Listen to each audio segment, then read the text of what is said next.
오랜만에 느끼는 감정에 나도 스스로가 미쳐버릴 것만 같았다. 혜진은 장소를 가리지 않았다. 때로는 자신의 상담실에서, 때로는 대학로의 작은 카페 화장실에서, 심지어 언니가 곤히 잠든 바로 그 집 안에서도 혜진의 욕망은 쌓이고 쌓여 결국 그 모든 걸 풀어줄 단 한 사람에게로 향하고 말았다.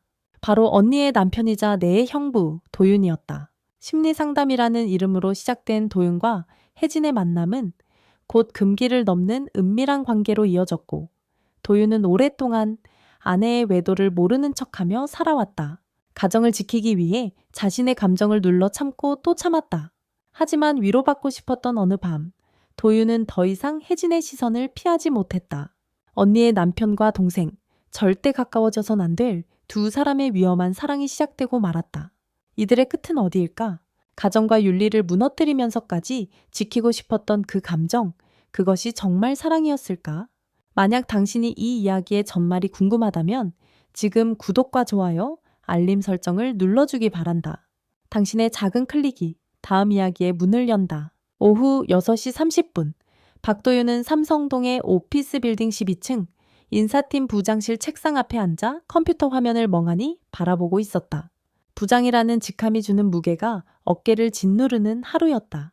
직원들의 평가표를 정리하면서도 그의 머릿속은 점점 자신의 삶으로 향했다. 저녁이 되어 집으로 가는 2호선 지하철 안. 도윤은 창밖으로 흐르는 강남의 불빛을 바라보며 깊은 한숨을 내쉬었다. 스마트폰 화면에는 아내 세진에게서 온 메시지가 떠 있었다. 오늘 저녁 약속 있으니까 먼저 먹어요.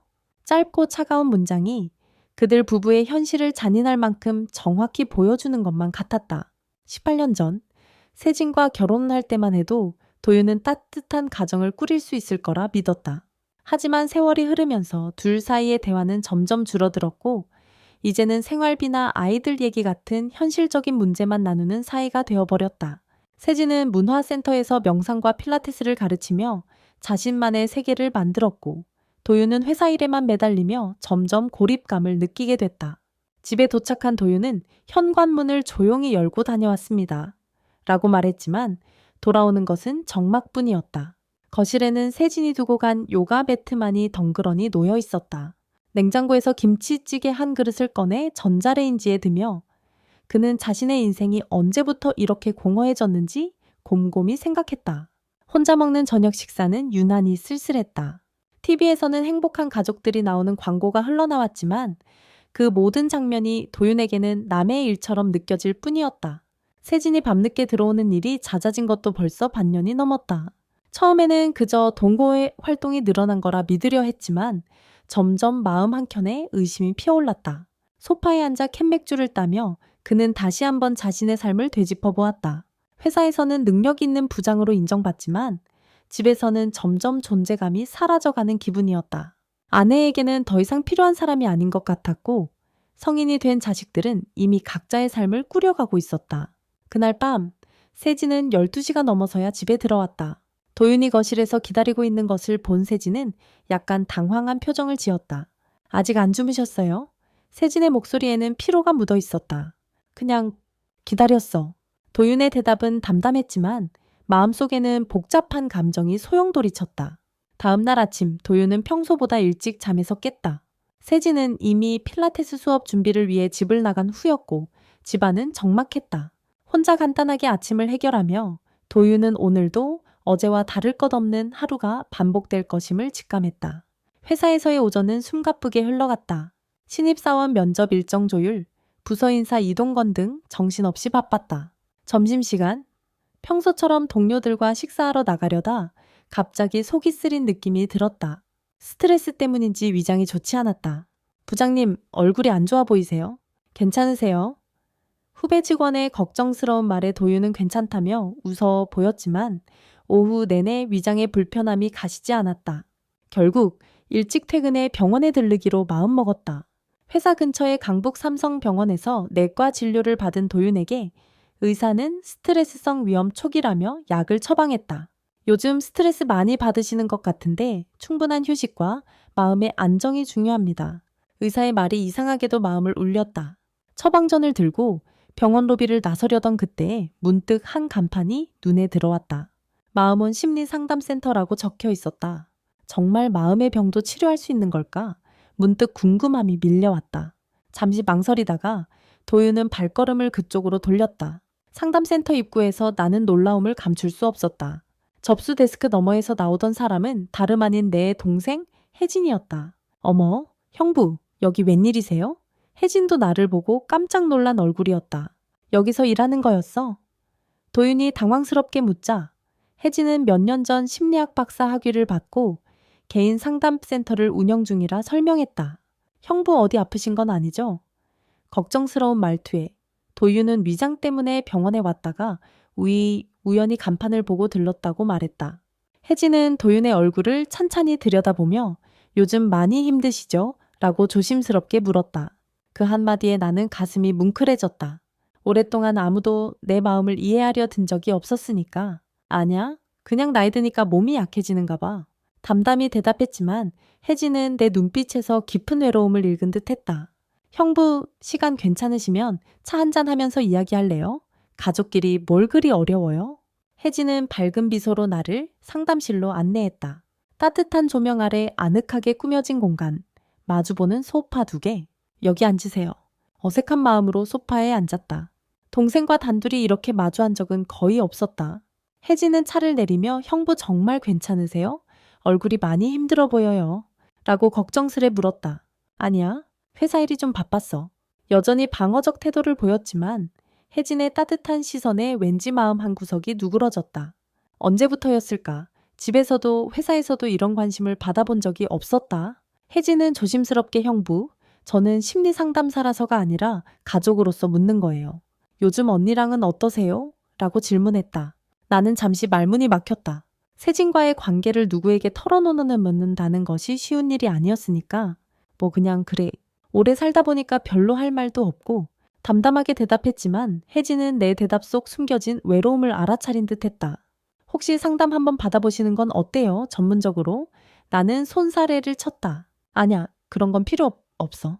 정신적으로 문제 있는 것도 아닌데 예상했다는 듯 혜진은 부드럽게 웃었다. 상담이 꼭 문제가 있어서 받는 건 아니에요. 마음을 정리하고 싶을 때, 누군가에게 속마음을 털어놓고 싶을 때 받는 거죠. 차잔을 들고 있는 손이 미세하게 떨리는 것이 느껴졌다. 혜진의 말이 내 마음 깊은 곳을 흔들고 있었다. 정말로 누군가와 진솔하게 이야기하고 싶었던 욕망이 있었으니까. 하지만 그걸 인정하는 건 쉬운 일이 아니었다. 가족끼리 상담받는 건 좀 이상하지 않나? 여전히 망설였다. 혜진은 이해한다는 표정으로 고개를 끄덕였다. 그럼 상담이 아니라 그냥 가끔 차 마시러 오세요. 형부도 혼자 계실 때 많으시잖아요. 그 한마디에 마음이 따뜻해졌다. 오랫동안 잊고 있던 감정, 누군가가 내 안부를 걱정해주는 느낌. 그래, 가끔 들를게. 혜진은 환하게 미소 지었다. 언제든지 오세요. 나는 그 미소에서 이상한 기분을 느꼈다. 마치 오랫동안 잊고 지낸 갈증을 드디어 해소하는 것만 같았다. 일주일쯤 지났을까? 도윤은 다시 혜진의 상담센터를 찾았다. 이번에는 병원 때문에가 아니라 진심으로 혜진과 이야기하고 싶어서였다. 퇴근 후에 삼성동은 유난히 조용했다. 상담센터에 들어서니 혜진이 반갑게 맞았다. 평소보다 더 피곤해 보이는 그녀의 얼굴에 도윤은 괜스레 미안해졌다. 동생 늦은 시간에 미안해. 혹시 다른 상담 있었니? 아니에요? 오늘은 일찍 끝났어요. 형부야말로 회사 일 힘드셨을 텐데 혜진은 웃으며 도윤을 상담실로 안내했다. 오늘따라 그 공간이 더욱 답답하게 느껴졌다. 도윤은 소파에 앉으며 둘러보았다. 하얀 벽, 딱딱한 의자, 전문적인 분위기가 오히려 부담스럽게 다가왔다. 혜진아, 이런 데서 계속 이야기하기 좀 그런데 시간 괜찮으면 밖에서 차라도 한잔할까? 혜진은 잠시 망설였다. 가족이긴 해도 남자와 둘이서 나가는 게 적절한지 고민스러웠지만 도윤의 지친 표정을 보니 거절할 수 없었다. 네, 근처에 분위기 좋은 카페가 있어요. 걸어서 10분쯤. 두 사람은 상담센터를 나와 늦은 저녁에 시원한 바람을 맞으며 나란히 걸었다. 가로등 불빛이 고요하게 거리를 감쌌고 도윤은 오랜만에 여자를 곁에 두고 걷는다는 사실을 새삼 느꼈다. 카페에 도착해 자리에 앉자 혜진이 조심스럽게 물었다. 형부, 사실 오늘 차보다는 맥주 한잔 하고 싶어요. 조금 더 솔직하게 얘기하고 싶어서요. 뜻밖의 제안에 도윤은 놀랐지만 기분이 나쁘지 않았다. 그래, 좋은 생각이네. 나도 요즘 답답해서 한잔하고 싶었어. 두 사람은 카페를 나와 근처의 조용한 술집을 찾았다. 작은 선술집 안은 아늑했다. 도윤은 소주 한 병을, 혜진은 맥주를 주문했다. 동생, 평소에 술 자주 마셔? 아니에요. 가끔 혼자 있을 때 한 잔씩. 요즘은 좀 더 자주 찾게 돼요. 왠지 외로워서. 혜진의 진솔한 대답에 도윤은 깊은 공감을 느꼈다. 나도 그래. 집에 가면 세진이는 없고 혼자 있는 시간이 점점 길어져서 술이 들어가자 둘 사이의 분위기는 한결 부드러워졌다. 혜진은 조심스럽게 도윤의 손등을 건드리며 말했다. 형부 정말 힘드셨죠? 보면 알아요. 그 순간 도윤은 심장이 빠르게 뛰는 것을 느꼈다. 혜진이도 혼자 지내면서 외롭지 않아? 도윤의 물음에 혜진이는 살짝 웃었다. 외롭죠. 특히 이런 저녁엔 더 그래요. 두 사람의 시선이 마주쳤고 순간 묘한 긴장감이 흘렀다. 대화는 점점 깊어졌다.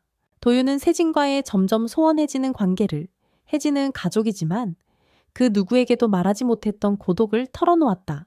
시간은 빠르게 흘러 어느새 손끝이 스치게 되었고 서로의 숨결을 가까이 느끼며 술집을 나왔다. 밤 공기가 한층 더 서늘해졌지만 두 사람의 뺨은 술 기운에 붉게 물들어 있었다. 혜진아, 집까지 데려다 줄까? 이 시간에 혼자 다니면 위험해. 고마워요, 형부. 그런데 저 아직 집에 가고 싶지 않아요. 도윤은 놀랐다. 평소 조심스럽던 혜진이 이렇게 솔직하게 말하는 모습이 새로웠다. 그럼 어디 가고 싶어? 우리 상담센터로 다시 갈래요? 거기서 조금 더 이야기해요. 혜진이 도윤의 팔을 살짝 잡았다. 심장이 요동쳤지만 도윤은 아무렇지 않은 듯 자연스럽게 발걸음을 옮겼다. 상담센터로 돌아온 두 사람. 조용한 공간에 어색한 침묵이 감돌았다. 술 때문인지 아니면 이미 돌이킬 수 없는 감정 때문인지 공기는 묘하게 무거웠다. 먼저 입을 연 건 혜진이었다. 형부, 오늘 정말 즐거웠어요. 이렇게 진심으로 얘기한 게 오랜만이에요. 나도 그래, 혜진아. 요즘 이런 기분 느껴본 적 없었어. 도윤이 혜진에게 한 걸음 다가갔다. 두 사람 사이의 거리가 점점 가까워지고 혜진은 상담실 소파에 조용히 앉았다. 형부, 여기 앉아요? 제가 차 끓여드릴게요. 하지만 도윤은 움직이지 않고 혜진을 내려다봤다. 동생, 혜진이 고개를 들어 도윤을 바라보는 순간 도윤은 더 이상 감정을 억누를 수 없었다. 천천히 그녀 곁에 앉으며 오늘 정말 고마웠어. 네가 있어서 마음이 한결 가벼워진 것 같아. 혜진의 심장이 요동쳤다. 형부의 진지한 눈빛, 가까운 거리에서 느껴지는 온기, 그 모든 것이 그녀를 어지럽게 만들었다. 형부. 떨리는 목소리, 도윤은 조심스럽게 혜진의 손을 잡았다. 우리 이러면 안 되는 거 알지? 이런 감정 잘못된 거 맞지? 혜진은 고개를 끄덕였지만 손을 빼지는 않았다. 네, 맞아요? 하지만 잠시 뜸을 들인 혜진이 작게 속삭였다. 저도 형부를 가족이 아니라 한 사람으로서 좋아해요. 그 순간 도윤은 마지막 이성의 끈이 끊어졌다. 천천히 혜진의 얼굴에 다가갔다. 혜진도 눈을 감았다. 조심스럽고 떨리는 첫 키스. 두 사람은 서로의 숨결을 느끼며 오랫동안 억눌렀던 감정을 확인했다. 형부, 우리가 지금 뭘 하는 거죠? 혜진의 목소리엔 죄책감과 동시에 벗어나고 싶지 않은 달콤함이 묻어 있었다. 모르겠어, 혜진아. 하지만 지금 이 순간만큼은 너랑 있고 싶어. 도윤은 혜진을 가만히 안았다. 그 밤 상담실의 작은 소파에서 두 사람은 사랑을 속삭였다. 금지된 감정이라는 걸 알면서도 오랫동안 갈구해온 온기를 나눴다. 두 사람 모두 이것이 잘못된 일임을 알고 있었지만 그 순간만큼은 모든 걸 잊고 싶었다. 밤이 깊어갈수록 두 사람의 관계는 돌이킬 수 없는 선을 넘었다. 그리고 그날 이후 도윤과 혜진의 만남은 더욱 잦아졌다. 도윤은 퇴근 후 곧장 집에 가지 않고 상담센터를 찾았고 혜진은 그런 도윤을 기다리며 하루를 보냈다. 둘은 서로에게 점점 깊이 빠져들었지만 그만큼 죄책감도 커져만 갔다. 어느 금요일 저녁 도윤은 평소보다 일찍 상담센터에 도착했다. 혜진은 마지막 상담을 마치고 정리를 하고 있었다. 형부, 오늘 일찍 오셨네요. 혜진의 목소리에는 기쁨과 함께 어딘가 불안한 기운도 느껴졌다. 오늘은 회의가 일찍 끝났어. 혜진아, 요즘 어때? 잠은 잘 자고 있어? 도윤은 그녀의 얼굴을 유심히 살폈다. 요즘 들어 혜진의 표정이 자주 어두워진 것 같아 신경 쓰였다. 사실 잘 못 자요. 자꾸 생각이 많아져서 혜진의 솔직한 대답, 도윤도 같은 처지였다. 밤이면 혜진과의 관계에 대해 고민하며 깊은 밤을 지사오는 날이 많아졌다. 혜진아, 우리 이러면 안 되는 거 알지? 도윤이 조심스럽게 말을 꺼냈다. 혜진은 고개를 끄덕이며 대답했다. 알아요. 하지만 형부를 보면 마음을 주체할 수가 없어요. 두 사람은 서로를 향한 감정을 끝내 이기지 못했다. 상담실, 때로는 근처 조용한 카페 혹은 혜진의 작은 오피스텔에서 시간을 함께 보냈다. 하지만 만날수록 죄책감은 더 깊어졌다. 형부, 언니한테는 어떻게 말할 거예요? 어느 날 혜진이 조심스럽게 물었다. 이 질문에 도윤은 대답하지 못했다. 세진에게 이 사실을 밝힌다는 건 상상할 수도 없었다. 모르겠어. 세진이는 요즘 나한테 전혀 관심 없어. 도윤이 한숨을 쉬었다. 실제로 세진은 도윤이 늦게 들어와도 묻지 않았고 주말에도 각자 따로 시간을 보내는 일이 많아졌다. 혜진 역시 언니와 마주할 때마다 괴로움에 시달렸다. 세진이 요즘 도윤 오빠가 좀 달라진 것 같지 않아? 라고 묻기만 해도 그녀의 가슴은 철렁 내려앉았다. 언니 형부가 자신 때문에 변한 걸 알기에 죄책감은 점점 더 커져만 갔다. 어느 밤, 도윤과 혜진은 오피스텔에서 조용히 대화를 나누고 있었다. 창밖에는 부슬부슬 비가 내렸고 두 사람은 소파에 앉아 서로를 바라보았다. 형부, 이런 날씨에는 더 외로워져요. 나도 그래. 예전에는 이런 밤에 세진이랑 차라도 마시며 얘기했는데 도윤의 목소리에 쓸쓸함이 스며 있었다. 혜진은 도윤의 손을 꽉 잡으며 말했다. 형부, 저는 여기 있잖아요. 그 순간 복잡한 감정이 두 사람을 휘감았다. 사랑하고 있지만 해서는 안 될 관계. 행복하지만 저 죄책감이 동반된 감정. 빗소리만이 무거운 침묵을 깨웠다. 혜진아, 우리 언제까지 이렇게 할 수 있을까? 도윤이 속삭이듯 말했다. 혜진은 대답 대신 도윤을 꼭 안았다. 두 사람 모두 언젠가 이 관계가 끝나야 한다는 걸 알고 있었지만 아직은 서로를 놓을 수 없었다. 한 달쯤 더 지났다. 도윤과 혜진의 비밀스러운 만남은 계속됐지만 둘 다 점점 지쳐가고 있었다. 특히 혜진은 죄책감과 불안 때문에 밤마다 제대로 잠을 이루지 못했다. 어느 목요일 저녁 도윤이 집에 들어서자 세진이 거실 소파에 앉아 조용히 기다리고 있었다.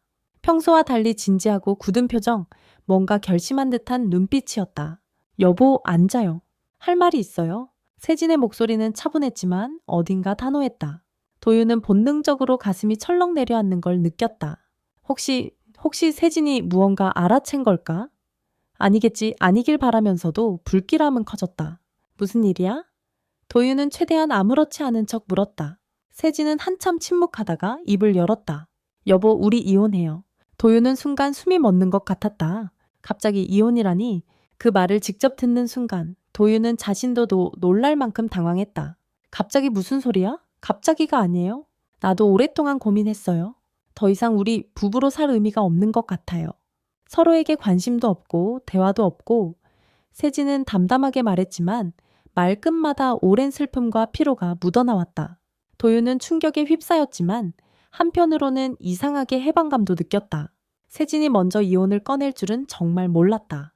그래도 우리가 함께한 시간이 그래서 더 그래요. 18년 동안 우리가 정말 행복했나요? 솔직하게 말해봐요. 세진의 질문에 도윤은 아무 말도 할 수 없었다. 정말로 행복했던 기억이 별로 떠오르지 않았으니까. 세진이 잠시 뜸을 들이다가 다시 말했다. 사실 나 다른 사람 생겼어요. 이번엔 정말 머리가 멍해졌다. 언젠가부터 세진이 늦게 들어오고 휴대폰을 더 자주 숨기고 집에 관심이 점점 줄었던 게 떠올랐다. 어렴풋이 짐작은 했지만 이렇게 직접 듣는 건 또 다른 충격이었다. 누구야? 음악 동호회에서 만난 사람이에요. 지휘자로 활동하는데 나를 진심으로 소중하게 생각해줘요. 세진의 목소리는 담담했고 오히려 행복해 보였다. 아이러니했다. 나 역시 혜진과 관계를 맺으면서 아내의 바람을 비난할 자격이 없다는 걸 깨달았다. 언제부터야? 반년 정도 됐어요. 처음엔 그냥 친구로 지내려 했는데 시간이 갈수록 감정이 생기더라고요. 세진은 미안해하거나 불안해하지 않았다. 오히려 드디어 솔직해질 수 있어서 후련해 보였다. 그럼 이혼하자는 거네? 도윤이 물었다. 세진은 고개를 끄덕였다. 네, 서로를 위해서 억지로 살 필요 없잖아요. 도윤은 잠시 침묵했다. 이제 정말 끝인가? 이혼하면 모든 게 끝나는 걸까? 혜진과의 관계도 내 삶의 모든 문제들도. 그런데 마음 한구석에서는 오랜만에 느끼는 자유, 그리고 새 출발에 대한 막연한 기대가 피어났다. 알겠어? 이혼하자. 도윤의 대답에 세진은 안도의 미소를 지었다. 고마워요. 원만하게 정리해요. 재산 분할이나 기타 문제는 변호사 통해서 처리하고.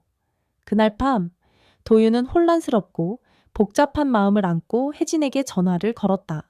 동생 나야. 지금 급하게 만날 수 있을까? 혜진은 도윤의 평소와 다른 목소리에 무언가 심상치 않음을 느꼈다. 네, 형부. 무슨 일이세요? 1시간 후 상담센터에서 다시 만난 두 사람. 도윤은 세진과 이혼하게 된 이야기를 전했다. 혜진은 놀라고 당황했고 얼굴에 복잡한 감정이 스쳐갔다. 형부, 그럼 이제 어떻게 되는 거예요? 혜진의 목소리는 불안으로 떨렸다. 모르겠어. 솔직히 말하면 이제 우리가 자유롭게 만날 수 있게 됐다고 생각해야 하는 건가? 도윤이 조심스럽게 말했다. 그러나 혜진의 반응은 예상과 달랐다. 형부, 무서워요. 그녀는 떨리는 목소리로 말했다. 이혼하시게 된 게 저 때문인 것 같아서요. 제가 형부의 가정을 파괴한 건 아닐까요? 도윤은 혜진의 손을 꼭 잡았다. 아니야. 동생, 세진이와 나는 이미 오래전부터 끝나가고 있었어. 너 때문이 아니야. 위로했지만 혜진의 죄책감은 오히려 더 깊어졌다. 이혼 절차가 시작된 지 2달이 지나고 도윤은 서울 신림동의 작은 원룸으로 이사를 했다. 세진은 음악 동호회 포엠의 지휘자와 본격적으로 교제를 시작했다.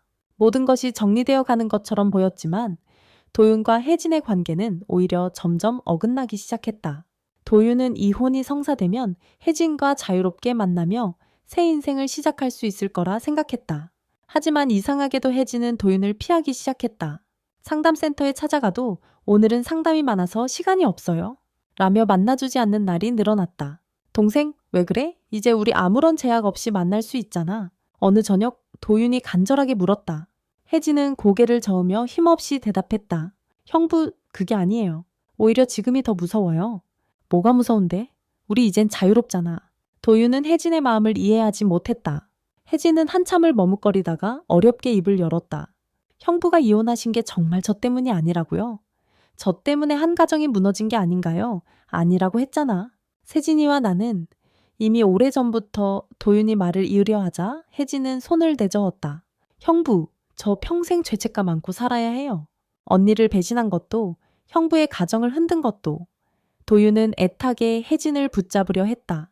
동생, 우리 이제 새로운 시작을 하자. 과거는 과거고 이젠 우리만 생각하자.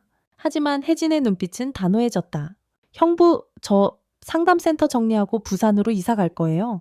갑작스러운 말에 도윤은 크게 당황했다. 갑자기 왜? 여기서 잘하고 있었잖아. 여기 있으면 형부를 계속 보게 돼요. 그럼 저는 평생 죄책감에서 벗어날 수 없어요. 혜진의 눈엔 이미 눈물이 맺혀 있었다. 형부, 우리는 선을 넘었어요. 그리고 이제 돌이킬 수 없어요. 절망감에 도윤은 어찌할 바를 몰랐다. 동생, 그럼 우리가 함께한 시간은 뭐야? 서로 사랑한다고 했잖아. 그게 문제예요, 형부. 사랑하기 때문에 더 괴로워요. 진짜 사랑이라면 서로를 힘들게 하면 안 되는 거잖아요. 혜진은 눈물을 훔쳤다. 그날이 두 사람의 마지막 만남이었다. 일주일 후 혜진은 상담센터를 정리하고 조용히 부산으로 내려갔다. 도윤에게는 연락처도 남기지 않았다. 도윤은 홀로 남겨졌다. 신림동의 작은 원룸에서 혼자 보내는 저녁. 그에게 남은 건 어색한 해방감과 무엇보다 혜진을 잃은 상실감뿐이었다. 한 달이 흐르고 도윤은 부산의 심리상담센터들을 수소문해 봤지만 혜진은 답장을 주지 않았다. 마지막으로 그는 긴 편지를 썼다. 동생, 나는 너를 미워하지 않아. 너를 사랑한 내 선택이 문제였을 뿐이야. 네가 옳은 결정을 했다는 것도 잘 알고 있어. 하지만 너와 함께한 시간은 내 인생에서 가장 소중한 기억으로 남을 거야. 행복하길 바란다. 답장은 오지 않았다. 도윤의 새집 한 구석, 마지막 상담실에서 혜진이 사용하던 작은 찻잔이 남아 있었다. 그것만이 두 사람의 사랑이 정말로 존재했다는 유일한 증거였다. 도윤은 이제 진짜 혼자가 되었다. 가정도, 사랑도 모든 걸 잃었지만 그는 자신의 선택을 후회하지 않으려 애썼다. 다만 혜진이 어디선가 평안하게 잘 살고 있기를 조용히 바랄 뿐이었다. 계절이 몇 번이나 바뀌고 서울의 거리는 어느새 여름에서 가을로 접어들었다. 신림동. 원룸의 창문으로 들어오는 서늘한 바람에 도윤은 어쩐지 마음이 더 허전해졌다. 퇴근길, 옛날처럼 누군가 기다리고 있는 집이 아니었다. 집에 들어서면 어둠과 정적뿐, 벽 한 구석, 혜진이 남긴 찻잔이 조용히 자리하고 있었다. 밤이면 그 앞에 앉아 멍하니 시간을 보낼 때가 많았다. 어느 날은 부산으로 내려간 혜진을 생각하다가 그와 함께 보냈던 수많은 순간들이 한꺼번에 떠올랐다. 두 사람이 처음 상담센터에서 마주했을 때의 어색함, 밤늦게 도란도란 나눴던 속 깊은 대화, 서늘한 밤거리를 함께 걷던 장면들, 그리고 마지막으로 서로를 꼭 안았던 그날까지 모두 현실 같지 않은 꿈처럼 멀게 느껴졌다. 도윤은 이따금 부산행 기차표를 검색했다. 그냥 무작정 내려가 혜진을 한 번이라도 볼 수 있지 않을까 하는 생각이 들었지만 막상 실행에 옮기진 못했다. 괜히 찾아가서 혜진의 마음을 더 아프게 할까 두려웠다. 혜진을 진심으로 사랑했지만 그 사랑이 그녀에게 상처와 죄책감만 남겼다는 것을 누구보다 잘 알았다. 상담센터를 옮긴 뒤 도윤에게 연락을 한 번도 주지 않은 혜진. 그는 그녀가 조용히 평온하게 자기만의 삶을 살아가기를 진심으로 바랐다. 그렇게 몇 달이 더 흘렀다. 도윤은 회사 일에 몰두하며 지냈지만 공허함은 좀처럼 채워지지 않았다. 가끔 퇴근길 술집에서 혼자 맥주를 마시며 자신처럼 외로워 보이는 사람들을 바라보곤 했다. 그 속에는 과거의 자신도 그리고 어쩌면 혜진도 있었을 것이다. 어느 날 회사 동료인 주희가 조심스럽게 말을 걸었다. 부장님, 요즘 많이 힘들어 보이세요? 혹시 무슨 일 있으신가요? 도윤은 고개를 저으며 웃었다. 괜찮아. 그냥 좀 피곤해서 그래. 하지만 그 미소는 오래가지 않았다. 회사에서는 늘 당당한 부장이었지만 집에 돌아오면 그저 외로운 한 남자일 뿐이라는 사실이 점점 더 실감났다. 그렇게 혼자만의 시간이 길어질수록 마음은 점점 더 메말라갔다. 가끔은 혜진과 주고받았던 메시지를 다시 읽어보며 그 시절의 설렘과 아픔을 곱씹었다. 그녀와 함께했던 시간이 모두 사라진 것은 아니었다. 오히려 가장 깊은 곳에, 누구도 건드릴 수 없는 곳에 단단하게 남아있었다. 어느 비 내리는 밤, 도윤은 문득 상담이 필요하다는 생각이 들었다. 이별 이후 마음을 제대로 추스르지 못했다는 걸 스스로 인정하고 싶어졌다. 용기를 내어 근처 상담센터를 찾았다. 상담실에서 그는 조용히 자신이 겪은 이야기를 조금씩 풀어놓았다. 아내와의 이혼, 사랑했던 여동생의 부재, 그리고 남겨진 삶의 허전함까지. 상담사는 아무런 판단 없이 그의 이야기를 조용히 들어주었다. 사랑은 때때로 우리를 약하게 만들죠. 하지만 잘못된 사랑을 했다고 해서 당신이 전부 잘못인 건 아니에요. 중요한 건 앞으로의 삶이에요. 상담사의 따뜻한 말에 도윤은 처음으로 울음을 터뜨렸다. 오랜 시간 꾹꾹 눌러 담아두었던 감정이 그날 밤처럼 조용히 흘러나왔다. 그날 이후 도윤은 조금씩 자신의 삶을 회복하려고 애썼다. 규칙적으로 운동을 시작했고 시간이 날 때면 가까운 한강공원을 산책했다. 회사에서도 동료들과 더 자주 어울리려고 노력했다. 마음 한구석 혜진에 대한 그리움과 미안함은 여전히 남아 있었지만 이제는 그것만을 붙잡고 살아가진 않았다. 겨울이 오고 서울에 첫눈이 내리던 어느 날 도윤은 우연히 부산의 한 심리상담센터 홈페이지를 찾게 되었다. 상담사 소개란에는 이혜진이라는 이름이 있었다. 그 이름을 보는 순간 심장이 요동쳤다. 사진 속 혜진은 예전보다 더 차분한 미소를 짓고 있었다. 그는 컴퓨터 앞에 한참을 앉아 사진만 바라봤다. 연락처도 적혀 있었지만 전화를 걸지는 못했다. 이제는 서로의 인생을 방해하고 싶지 않았다. 그저 그녀가 무사히 잘 지내고 있다는 사실만으로도 충분했다. 하루는 회사 메신저로 주희가 주말에 등산 갈 건데 부장님도 같이 가실래요? 라고 물었다. 도윤은 망설이다가 처음으로 그래, 같이 가자. 고 답했다. 그 순간 자신의 삶에도 조금씩 새로운 바람이 스며드는 듯했다. 산에 오르며 숨이 차오를 때마다 과거의 모든 후회와 아픔을 흘려보내는 기분이 들었다. 정상에 도착해 서울 시내를 내려다볼 때 도윤은 작게 중얼거렸다. 이혜진, 부디 행복하게 살아줘. 그 바람은 하늘 위로 흩어졌고 그는 다시 한번 자신의 삶을 살아가기로 다짐했다. 어느덧 1년이 더 지났다. 도윤은 더 이상 혜진을 찾아 헤매지 않았다. 매일을 충실히 살아가면서 때로는 자신만의 조용한 시간을 가졌다. 혜진과의 인연은 한 남자의 삶에 깊은 흔적을 남겼지만 그 상처 위에 다시 희미하게 새로운 색이 덧칠되고 있었다. 그리고 어쩌면 언젠가 어딘가에서 혜진을 다시 마주칠지도 모른다는 희망을 마음 한구석에 품은 채 그는 오늘도 평범한 하루를 살아갔다. 한편 부산의 혜진 역시 조용한 바닷가 마을에서 상담사로 새로운 삶을 시작했다. 바쁘게 상담을 하다가도 문득 서울에서의 나날이 떠오르곤 했다. 하지만 그때마다 혜진은 스스로를 다독였다. 잘 선택했다. 이제 나답게 내 인생을 살아가자. 두 사람은 각자의 도시에서 각자의 삶을 살아가면서 서로의 행복을 조용히 빌었다. 과거의 사랑과 아픔을 품고도 오늘을 포기하지 않는 용기를 배워가고 있었다. 봄이 오고 부산 해운대의 거리는 연두색으로 물들기 시작했다. 이혜진은 해운대구에 있는 상담센터의 창문을 열고 바다 내음을 깊이 들이마셨다. 바쁘게 지나가는 일상, 다양한 사람들의 마음을 듣는 날들이 쌓이면서 그녀의 삶도 서서히 평온해졌다. 하지만 문득문득 서울에서의 시간들이 생각났다. 마음 깊은 곳에 묻어둔 그리움, 아직도 완전히 사라지지 않은 미안함, 그리고 형부 박도윤에 대한 어렴풋한 애틋함. 그녀는 이제 그 기억을 죄책감이 아니라 인생의 한 페이지로 받아들이게 되었다. 어느 날 상담이 모두 끝난 저녁 무렵 센터에 조용히 앉아있던 혜진은 자신의 이메일함에 도윤에게서 온 오래된 편지가 저장되어 있는 것을 발견했다. 이미 몇 번이고 읽었던 편지였지만 그날따라 다시 한번 천천히 내용을 훑어내려갔다. 나는 너를 미워하지 않아. 너와 함께했던 시간이 내 인생에서 가장 소중한 기억으로 남을 거야. 부디 행복하길. 따뜻한 말들이 다시 한번 혜진의 가슴을 두드렸다. 그도 나처럼 힘들었고 결국은 각자의 행복을 위해 이렇게 선택할 수밖에 없었다는 걸 이제는 이해할 수 있었다. 그녀는 조용히 화면을 닫고 한동안 가만히 바닷가를 바라보았다. 멀리서 파도 소리가 잔잔히 들려왔고 그 소리에 맞춰 천천히 눈을 감았다. 서울의 봄도 이제 막 시작되고 있었을 것이다. 멀리 있지만 자신을 아껴주었던 한 사람의 평범한 하루를, 그리고 어딘가에서 여전히 누군가의 상처를 조용히 안고 살아가는 모든 사람들의 내일을 진심으로 빌었다. 한편 서울의 박도윤은 어느덧 회사에서도 베테랑으로 불릴 만큼 세월이 흘렀고 예전처럼 삶이 외롭고 허전하지만은 않았다. 가끔 산책을 하거나 동료들과 소소한 이야기를 나누면서 조금씩 자신을 돌보는 법을 배웠다.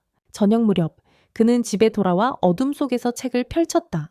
읽다 보면 때로 혜진과 나눴던 대화, 상담실의 조용한 공기, 따뜻했던 차 한 잔, 그런 기억이 불쑥불쑥 떠오르기도 했다. 그는 그럴 때마다 가만히 창밖을 바라보며 오래된 기억을 미소로 보내곤 했다. 어느 초여름 회사에서 지방 출장이 잡혀 부산으로 내려가는 일이 생겼다. 문득 혜진이 근무한다던 해운대 근처의 상담센터가 머릿속을 스쳤다. 우연이라도 마주칠 수 있을까? 잠시 고민했지만 결국 연락을 하진 않았다. 다만 출장이 끝난 어느 저녁 혼자 바닷가를 걸었다. 시원한 바람에 마음이 한결 가벼워졌다. 파도 소리를 들으며 그는 속으로 조용히 기도했다. 이혜진, 부디 지금처럼 평안하게 네가 원하는 삶을 살길. 각자의 도시는 멀리 떨어져 있었지만 두 사람의 진심만큼은 바다를 건너 어딘가로 닿고 있을 것만 같았다. 혜진도 어쩐지 그날따라 이유 없이 가슴이 따뜻해졌다. 부산에서, 서울에서 두 사람은 서로의 행복을 위해 조용히 응원하는 삶을 살았다. 새로운 사랑을 찾아갈 수도 혹은 혼자만의 삶을 끝까지 선택할 수도 있었다. 중요한 건 과거를 후회하지 않고 모든 걸 사랑으로 기억하는 용기였다. 그들의 사랑은 금지된 감정으로 시작됐지만 결국 각자에게 삶을 살아갈 힘과 용기를 남겼다. 어떤 상처도 결국엔 다시 피어나는 봄꽃처럼 이별은 또 다른 시작이 될 수 있음을 두 사람은 조용히 증명해 보였다. 어쩌면 언젠가 아주 우연히 바닷가 카페에서 다시 마주칠지도 모른다. 그때는 서로에게 환하게 인사하며 지난 날을 부드러운 추억으로 꺼내 보일 수 있을 것이다. 인생은 언제나 생각지 못한 방향으로 흐른다. 그래서 우리는 끝없이 사랑하고 끝없이 용서하며 매일을 조금씩 더 단단하게 살아가는 것인지도 모른다. 마지막으로 혜진은 바다를 향해 속삭였다. 고마웠어요. 그리고 부디 행복하세요. 파도는 조용히 대답했다. 그녀는 작은 미소를 머금은 채 오늘도 상담센터의 불을 천천히 끄고 내일을 준비하기 위해 천천히 걸음을 옮겼다. 그렇게 두 사람의 이야기는 조용히 끝이 났다. 하지만 그 끝은 어쩌면 또 다른 시작일지도 모른다. 언젠가 각자의 길 끝에서 서로가 스스로의 인생을 가장 사랑하게 되었음을 미소로 인정할 수 있기를 바라며